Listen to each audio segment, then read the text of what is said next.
That fresh morning. That fresh morning. Vous êtes sur les 104.5 Urban FM, la station Urban Mosley. Oui. Donc on revient sur le discours du président. Oui, nous parlons du discours du président de la République. Vous savez que c'était un discours, comme je le disais d'antienne, c'était un discours très attendu, étant donné que les Gabonais aujourd'hui... Il y a un gars qui a dit sur les réseaux sociaux que c'était aussi attendu que la finale du Classico. Est-ce que là il y a une finale la Classico? Champions League. La finale de la Champions League. Bon. Le Classico, c'est quand le Real joue avec l'autre. le Barça. Ils ont dit que c'était aussi attendu que la finale de la Champions League. Tout le monde Ouais. était suspendu à sa télévision. Ça dépend de... Et le derby, c'est quoi? Si tu connais le Classico, un derby, c'est Le quoi? derby, c'est les deux meilleures équipes de la même ville, non? Genre Attends. Si à OIM, par exemple, il y a UFC OIM, non? Non, mais je prends des... On ne dit pas qu'ils sont genre super forts. Oui. Non, Imagine... il y a Aoyem, il n'y a qu'un seul club. Il n'y a Non, il y qu'un a seul deux. club. Bon, une ville. Oyemase. Oyemase et... Uzo, c'est pas Uzo- Aoyem, Uzo c'est et- Abitam. Bitam, c'est USB, ouais. Du genre Uzo et Oyemase. Oyemase. Non, Voilà. tu prends le cas du Real Madrid et de l'Atlético de Madrid. Non, il faut rester local. Faut consommer local. Voilà, il faut soutenir l'industrie locale. D'accord. Ça dépendra de la foi que chacun a mis dans l'attente de ce discours pour pouvoir dire si c'était de l'intensité d'une finale de Champions League ou pas. Mais ce qui est sûr, c'est que ce discours était très attendu dans la mesure où il était question de pouvoir écouter au moins un membre du gouvernement après 2 semaines. On a quand même passé près de 2 semaines, sinon 3 semanes, où le gouvernement on ne l'entendait plus. On ne suivait plus aucune activité. Au-delà des communications du porte-parole de la commission chargée de la réponse contre le coronavirus, mais le gouvernement lui-même, le porte-parole, on ne l'entendait plus. Jusqu'aujourd'hui d'ailleurs, le Premier ministre de même, et forcément on devait au moins avoir la sortie du chef de l'État parce que c'est le père de la nation, parce que c'est lui qui donne le cap et c'est lui qui oriente la politique générale de la nation. Et dès cet instant, il était question pour les populations qu'ils viennent leur dire quelle était la situation aujourd'hui par rapport aux mesures à prendre. Et vous savez qu'on a fait à chacune des chroniques de la semaine dernière, on a rappelé qu'il était nécessaire de pouvoir aujourd'hui présenter une feuille, on va dire une feuille de route allant dans le sens de présenter des mesures d'accompagnement pour le confinement qui est actuellement en vigueur dans notre pays. Et évidemment, il y avait beaucoup d'attentes, il y avait beaucoup de choses que les Gabonais attendaient de ce discours, notamment en ce qui concerne le plan social, l'économie pour ceux qui ont des entreprises, mais également la situation nationale de façon générale. Alors, ce qu'il faut déjà retenir, c'est que le discours du chef de l'État s'est passé, tenait sur 3 points. Le premier point, évidemment, était sur le plan social. Le second point était sur le plan économique. Et le troisième point tenait du fonds de solidarité qui a été mis en place. Alors, quand on a suivi ce discours, évidemment, on a pu suivre les présentations du plan social du chef de l'État, notamment la promesse, du moins la mesure sur le fait qu'il fallait que désormais les Gabonais économiquement faibles et ceux qui n'ayant pas de revenus assez importants puissent bénéficier de la gratuité en ce qui concerne la consommation d'électricité et de l'eau. On a également la question des loyers qui a été abordée. On a aujourd'hui un certain nombre d'informations, notamment liées au transport, le transport public. Donc autant d'éléments qu'on attendait et qui ont été avancés avec des chiffres, notamment quand on prend le plan social, quand on voit un tout petit peu tout ce qui a été présenté, le chef de l'État nous a indiqué que 12 milliards et demi, des chiffres qui ont été donnés, 12 milliards et demi sont débloqués pour pouvoir faire en sorte que les populations qui ont été, on va dire, désignées par lui, qui ont été recensés, devraient bénéficier de l'appui de l'État. Ensuite, il y a le fait que sur le plan économique, les entreprises vont bénéficier d'un accompagnement de 225 milliards de francs CFA. C'est ce qui a été énuméré par le chef de l'État. Et en dernier ressort, quand on regarde la caisse de solidarité, sinon le fonds de solidarité qui a été décidé, on se rend bien compte que c'est une enveloppe globale qui regroupe aussi bien les enveloppes, les dépenses liées au plan social, mais également au plan économique, d'une valeur totale de 250 millions. Alors c'est là où on se retrouve quand même à regarder de plus près Et toutes ces mesures-là avaient pour ambition d'amener les Gabonais à comprendre que plus ou moins l'État agit et que l'État devrait soutenir la majorité de ceux qui sont vulnérables. Et c'est ce qu'on... peut-être beaucoup ne s'y attendaient pas parce que, évidemment, les gens s'attendaient à ce qu'on puisse avoir un discours qui généralisait, par exemple, les dépenses en rapport avec la consommation d'eau, d'électricité, la consommation, enfin, les loyers. Mais il se trouve que le gouvernement a fait le choix, du moins l'exécutif a fait le choix, de pouvoir cibler une catégorie de la population, notamment les Gabonais économiquement faibles. Maintenant, après, il y a des discours qui peuvent être entendus ça et là, il y a des situations qui peuvent être entendues ça et là. Le chef d'État, lui, il a présenté le cap à suivre en ce qui concerne les mesures sociales, qui devrait être bénéficiaire.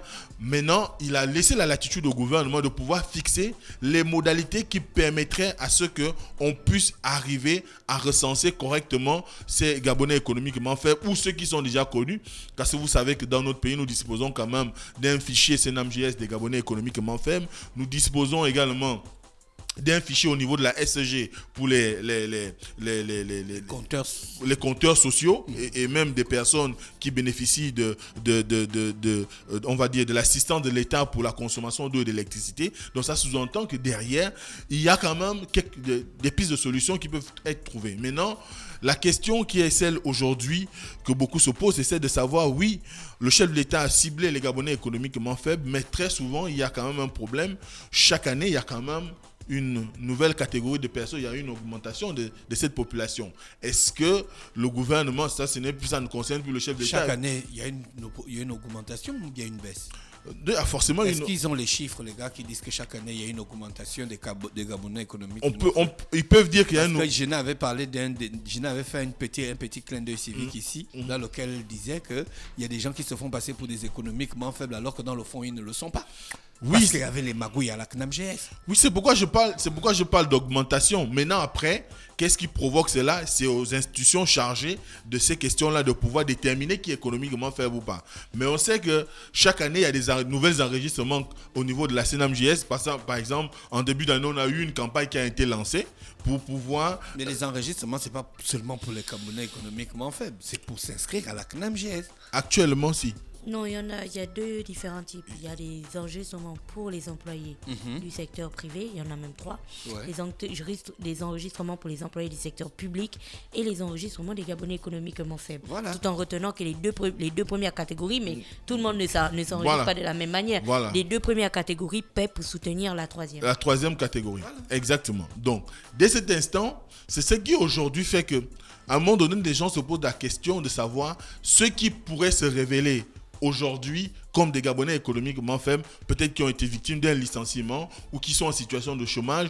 Comment on les enregistre? Est-ce que l'ONE, par exemple, dispose d'un fichier suffisamment étendu à tout le pays pour pouvoir savoir qui est chômeur ou pas au niveau du Gabon, pour bénéficier de ces allocations ou de ces aides qui vont être mises en place par l'État? Donc, c'est une question qui mérite une réponse de la part du gouvernement parce que le chef de l'État a dit que c'est le gouvernement qui devrait statuer sur les procédures qui vont conduire à soutenir ces Gabonais-là. Ensuite, il y a aussi le fait qu'aujourd'hui, quand on regarde dans la globalité la consommation d'eau et d'électricité, si on regarde le fichier de ceux qui bénéficient par exemple de la gratuité des unités, donc quand on dit compteurs et DAN ou des compteurs sociaux, ce nombre-là n'est pas très important. Parfois, ça concerne juste les femmes qui sont veuves ou encore des personnes qui ont été enregistrées comme étant des économiquement faibles, mais qui, très souvent, dans la grande majorité, sont souvent adossés à d'autres personnes. Vous allez voir qu'un Gabonais économiquement faible déclaré à la CNAMJS vit par exemple sur le toit de ses parents. Bon, dès cet instant, comment on va faire, quelle sera la procédure pour pouvoir faire en sorte qu'ils bénéficient de la gratuité des unités, par exemple, pour le compteur d'électricité? Comment faire pour qu'ils bénéficient de la gratuité de la consommation d'eau?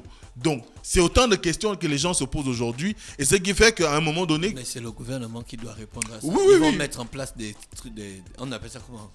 des mesures, des procédures, oui. Dans les temps qui viennent. Le président a fait le discours quand? Le vendredi. Vendredi. C'est vendredi. Samedi, le gouvernement ne travaille pas. Dimanche, le gouvernement ne travaille pas. Bon, j'aurais appris qu'ils ont travaillé samedi. Ils se sont réunis au cabinet du Premier ministre pour travailler sur la question. Mais quand même, ça laisse beaucoup d'interrogations aujourd'hui parce que... Tout à fait. Et même quand on regarde le volume de l'enveloppe aussi, peut quand même poser problème. 250 milliards, oui, c'est un chiffre, c'est un montant, c'est peut-être bien étudié, c'est peut-être par rapport à cette catégorie sociale aujourd'hui, mais quand on regarde l'environnement dans lequel nous vivons, on sait que aujourd'hui, même ceux qui travaillent ont des problèmes. Vous pouvez avoir des gens qui sont fonctionnaires, mais qui ont à charge 20 personnes à la maison. Bon, ceux-là, à la fin du mois, comment d'après... Non, parlez dans le micro, monsieur. Parlez dans le micro, s'il vous plaît. La faute de qui si tu as 20 personnes en casa? Mais c'est pas de la faute de quelqu'un, mais c'est le fait qu'on se retrouve aujourd'hui, on est toujours dans une situation où les gens prennent en charge leurs neveux, leurs cousins et même toute la famille. Comment? Mais si leurs parents ne sont pas salariés ou qu'ils sont peut-être au village. Monsieur, vous faites la rubrique où vous répondez à des chuchotements. Moi, je ne comprends pas. Il n'y a pas de questions. Nous, on n'entend pas de questions, mais vous répondez. Vous répondez à quoi? Il les pose à la tête. Les gens entendent forcément. Donc, dès cet instant, on comprend bien aujourd'hui que l'inquiétude est sur le fait qu'on ait ciblé une population. Une population qui est, comme je le disais tout à l'heure, souvent adossée à d'autres personnes qui les soutiennent au quotidien au-delà des aides qu'apporte l'État.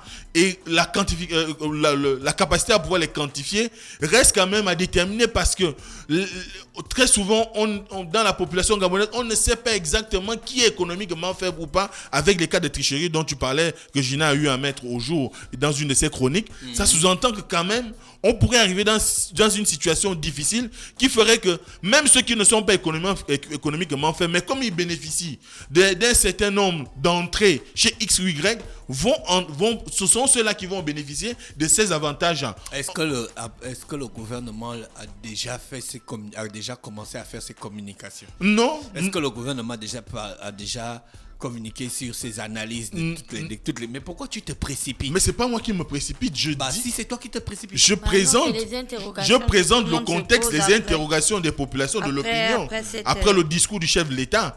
Parce qu'il ne faudrait pas que le gouvernement à la suite vienne prendre des mesures ou bien viennent présenter la procédure d'application des mesures du chef de l'État et que finalement une frange de la population se sente lésée. Et d'ailleurs, c'est ce ressentiment qui est en train de ressortir de tous les discours parce que les gens, déjà le fait qu'on ait choisi uniquement les Gabonais économiquement faibles, quand on sait que le confinement a un coût, parce qu'on donne 500 000 francs à un fonctionnaire de catégorie A2, qui forcément, ça sous-entend que derrière, il a de quoi faire même une épargne. Quand on sait... D'accord, tu veux qu'on donne à chaque fonctionnaire 1 milliard pour que les problèmes soient réglés? Non, c'est pas ce que je dis. Faut pas aussi abuser quand même. Ce que je suis en train de dire, c'est qu'aujourd'hui, tout le monde connaît la réalité du terrain au Gabon. Quelle réalité? La réalité qui provoque même leur propre réalité. Le train de vie au Gabon coûte suffisamment cher. Notamment, quand on parle de la mercuriale, la dernière fois, on disait que vous allez dans les supermarchés, les prix ont flambé. Et il n'y a pas de maîtrise de ces prix-là. Même si vous gagnez 500 000, imaginons que vous avez payé le loyer 250 000 francs ou 200 000. Il vous reste 300 000. Vous devez prévoir qu'au cas où un enfant serait malade, que vous-même vous serez malade, votre épouse serait malade, votre femme... Oui, mais la CNMGS, elle a un taux. Ce taux-là, le taux modérateur. Après, Donc vous allez tous tomber malades le même jour. On ne sait jamais. Tu n'as jamais vu une famille où tout le monde tombe malade? Je n'ai pas dit que c'est ce qui va arriver, mais ce qui peut arriver, c'est que vous ayez un enfant qui soit gravement malade et la maladie n'a rien à voir avec le coronavirus ou tout ce qui suit. Ça peut être, je sais pas, une situation, c'est un enfant qui est handicapé, qui a des problèmes au niveau, je ne sais pas, de la motricité. Et dès cet instant, si vous devez vous occuper de lui et que finalement, le peu d'économie que vous aurez même mis de côté ne suffise plus, eh bien, vous serez dans des problèmes. Donc, c'est autant de situations qui font qu'à un moment donné, la période de confinement est liée au discours du chef de l'État, ça laisse des interrogations parce que les gens attendent encore que le gouvernement vienne s'exprimer. Mais là encore, ça pose un problème.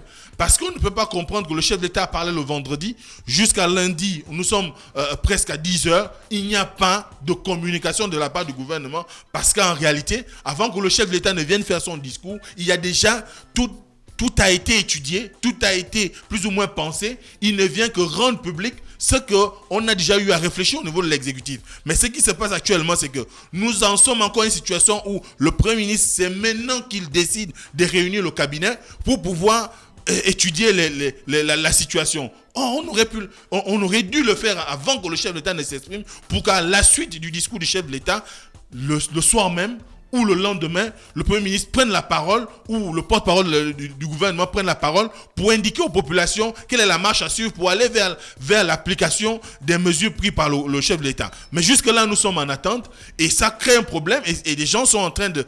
Dans la population, l'opinion pense qu'aujourd'hui, encore une fois, le gouvernement, après, quand on regarde un peu son fonctionnement depuis le coronavirus, on se rend bien compte que le gouvernement est dépassé. Il n'arrive pas réellement à prendre le pouls de la situation pour s'attaquer de plein fouet à la pandémie ou pour satisfaire les attentes des Gabonais. Parce qu'au-delà, on ne peut pas laisser le chef d'État venir faire un discours alors que derrière, on n'a pas déjà pris les garde-fous pour pouvoir indiquer la marche à suivre clairement parce que le chef d'État lui vient donner les grands aspects de ce qu'il y a à faire. Maintenant, les détails reviennent au gouvernement. Mais si on est jusqu'à maintenant, 3 jours après, sans suite sur la capacité du gouvernement à pouvoir convaincre les populations, eh bien ça laisse des zones d'ombre et ça laisse toutes les interrogations et c'est pourquoi vous verrez que si vous parcourez les discours même des acteurs politiques, beaucoup restent suspicieux, beaucoup se posent des questions. Est-ce que le discours du chef de l'État est réaliste notamment lorsqu'on dit au chef de l'État, on donne la possibilité au chef de l'État de venir dire aux Gabonais que pendant la période de confinement, les transports publics seront gratuits. Bon, ok, on est en confinement. À quel moment on utilise les transports publics? Surtout quand on sait qu'il y a pratiquement 2 semaines, aussi bien la Sogatra, Transakanda sont en arrêt. Transhub, ils l'ont lancé le samedi. Mais quelle population va sortir alors qu'on brandit la menace du coronavirus et que le transport en commun est un lieu public où tout le monde va se retrouver? Vous pourrez vous retrouver si le bus prend 50 personnes, vous pouvez vous retrouver à 20 et tout le monde peut toucher les barres pour rester debout ou encore les chaises. Comment les gens vont faire avec... Non, le bus ne peut pas, même si le bus prend 50 personnes, le bus ne va prendre que 9, suivant les instructions du gouvernement. Ah bon? Oui. C'est le ministre de l'Intérieur qui avait dit ça. Le ministre de l'Intérieur qui avait dit, même si tu as 100 places, tu vas même en si prendre tu as 100 9. places, tu ne prends que 9. 9. Oui. Tu garderas la distance en fait De pour que les gens sécurité. soient bien distants les uns des autres. Est-ce que dans les 9, tous auront des protections? On ne sait pas. Maintenant, Mais Mosley, on ne peut pas aussi imaginer l'avenir. Hein. Vraiment, tu es un ganga, tu as une boule de cristal ou quoi? Non, on n'imagine pas l'avenir. Mais le rôle... Tu connais seul Ganga dans le Gabon là qui a une boule de cristal. Le rôle, Les gangas de le Mosley, rôle, les gangas de Mosley, le rôle des il a fait gouvernants, les c'est études. d'anticiper sur Il a l'avenir. fait les études On n'imagine pas l'avenir. On anticipe sur l'avenir. Parce qu'on ne sait jamais. C'est pourquoi on parle de prévention. La Donc, prévention, c'est travailler pour éviter. Aujourd'hui, c'est lundi. Sauf attend toute la journée. Sûrement que le gouvernement va s'exprimer dans les heures qui suivent. Espérons que le gouvernement s'exprime. Espérons que les mesures qui vont, et On du moins n'espère pas. la On procédure n'espère qui pas, va ils ont être mise en l'obligation place. de le faire. Comment? On n'espère pas. Ils ont l'obligation l'obligation de le faire Le plus président que a le dit possible. qu'il a donné il donne une instruction ferme au Premier ministre de... Voilà. Je pouvais rester dans le on espère parce que 3 jours après, il n'y a pas de réaction du gouvernement. Ils peuvent aller jusqu'à une semaine, on peut même faire un mois sans qu'ils disent quoi que ce soit. On ne peut pas arriver à un mois. On est en train de parler de la mise en place d'une véritable machine, mais je ne sais pas si on imagine en fait ce à quoi ça va ressembler. Est-ce que les gens se souviennent d'abord de la batterie de mesures qui ont été énoncées? Rien que la question de l'eau et de l'électricité, c'est une logistique à mettre en place. Rien que la question du soutien des ménages, c'est une logistique à mettre en place. La question des entreprises ou des personnes qui vont percevoir 50 ou 70% de leur salaire, c'est une logistique à mettre en place. La question du fonds d'investissement pour soutenir les entreprises qui vont subir de plein fouet les résultats du coronavirus. C'est encore une autre logistique. C'est pas le genre de choses qu'on se lève comme ça après 2 jours et puis on décide, allez bam bam, les gars, on avance. Les Français, eux, oui, mais c'est le genre les Français, eux, ils avaient fait ça, ils avaient réfléchi sur ces questions-là avant. Mais tu vas voir qu'au fur et à mesure qu'ils sont entrés dans le confinement, il y avait à chaque fois des adaptations. Des ajustements, je suis d'accord. Voilà, parce mais que ça prend du temps. Tu dis bien que les Français ont réfléchi avant. Donc avant que leur chef de l'État ou leur Premier ministre ne s'exprime sur la question.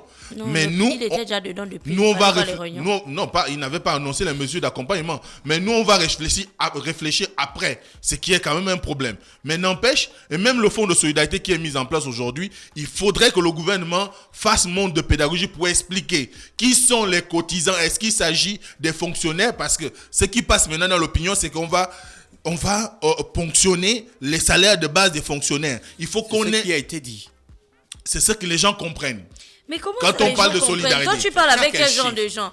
Moi, je n'ai pas compris ça d'une personne. Tu as quelle référence? Tu as quelle statistique? Tu as eu les analyses? Vous avez les responsables des syndicats qui ont fait les communications. Je prends Patrick Mombo qui a dit qu'il n'est pas question pour le fonds de solidarité de pouvoir ponctionner les salaires des agents publics. Il a dit qu'il n'est pas question. Voilà. Il n'a pas dit Ensuite, qu'on a dit que ce sera ça. Le gouvernement a dit qu'il devait ponctionner les salaires.